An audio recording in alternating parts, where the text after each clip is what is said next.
Well, if you do find yourself at home with free time, why not take advantage and organize? Our expert Stephanie Worinkeng joins us with part 2 of our #7Organize series. Yeah, we talked about getting started last time, so if you weren't with us, you can find that on our website, WSPA.com, and your 7 News channel, the WSPA YouTube channel as well. But we are going to figure out exactly how we do it. We organize, and how do you get going with the actual organization? Right, the nitty-gritty of it. First of all, one thing we mentioned last time that's a really good reminder is keep in mind the people who are going to use the space. It's going to look different for somebody who's single as opposed to somebody who has kids, getting the kids involved. But keep in mind, there's no one-size-fits-all to organization. We're all very different people. We're not going to organize the same way, because we do things differently. Our life circumstances are different. So give yourself grace in that, is what I tell a lot of clients, because it's not going to be exactly the same way I would do it. Okay. And then just to get down to the nitty-gritty of it, how do we organize a space? Really great place to start is pull things out and group like items together. Before you go on, let's just remind folks, the last time you were here, you said before you do anything, make sure you figure out what you want that space to be, right? Exactly. Okay. What's the purpose of your space? How many people are using it?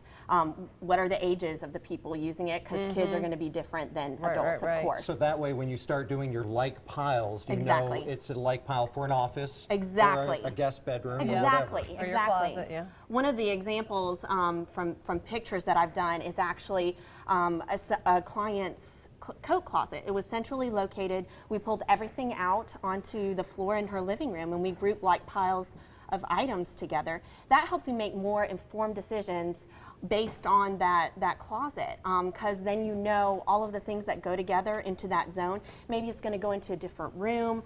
Maybe it goes back into the space that you're organizing.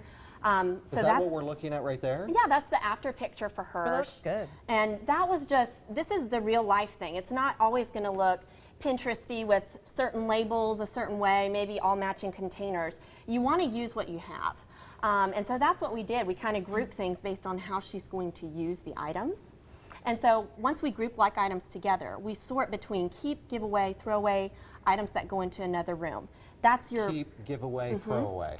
And items that go in a different room. So like a little basket that you can carry it to somewhere else. A laundry basket. Use a laundry basket for that. You don't need to buy anything, you guys. You can do this with what you have at home, which is kind of the focus of what we're doing, because we know some of you may not have any opportunities right now to go out and get stuff. Right. So work with what you have. This is an example. This kitchen cabinet, this is A, B, and C storage. Once you've sorted between your keep, giveaway, throwaway, your keep items you want to put away based on how you use it. And this is A, B, and C storage. And this is a good visual. The bottom shelf is your A storage. You get to that a couple times a day, once a day. B storage is once a week, a couple times a week. C storage is not as often. Once a year. Right, once a year, a couple times a year. Lots of flower vases, serving things, but on the bottom row, sippy cups and stuff like that. Because this is for, I'll tell you, this is my kitchen cabinet, right? Okay, I have little kids. We get to those things often. Whose garage is this? I'm just kidding. This is a storage unit. This is just showing you we can go from a huge amount. This is like a warehouse area to an organized space with the keep, giveaway, throwaway. So, and then developing systems based on your established habits, based on how you're going to use it, putting it away so that the most accessible is right in front of you, and then the less accessible areas are. All right, say you're in a position right now with things going so fast in stores and whatever, you can't find the cute boxes or whatever, and you're not going out of the house because you're trying to stay away, or toilet paper. But you could just take trash bags or something and put things in those spaces just to divide it out, and then when you get the stuff to put it in later, you do it that way. You're zoning your items for your spaces where you want them to live long term. That would be a really great way, because when it comes down to it, organizing is being able to find what you have right when you need it. That's the main deal. That's a good point. That's right. I just put a bunch of my socks away, and I was like, why did I do that? Up to the attic I go to get more socks. I had run out of socks. Are you kidding?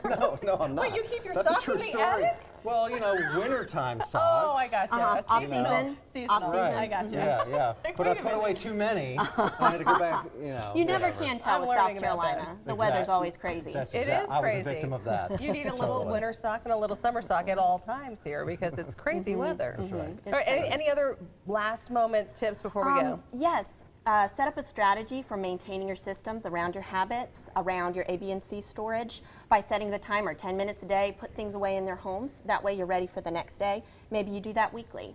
But especially now, pull the kids in for that consistency to maintain it over time. That's going to help you keep those systems in place. Set the timer is so key, because if you let your kids float for too long, you're asking for trouble. Yes, you are. And this is a good time to pull the kids in and maybe tackle the playroom or that your kid junk drawer with all the stuff in the playroom. Yeah. You may even have them draw a picture of the items that you're storing. Maybe you have bins that you're reusing, you're repurposing, you're sorting through. Have them draw pictures on the front for their labels if they're not reading.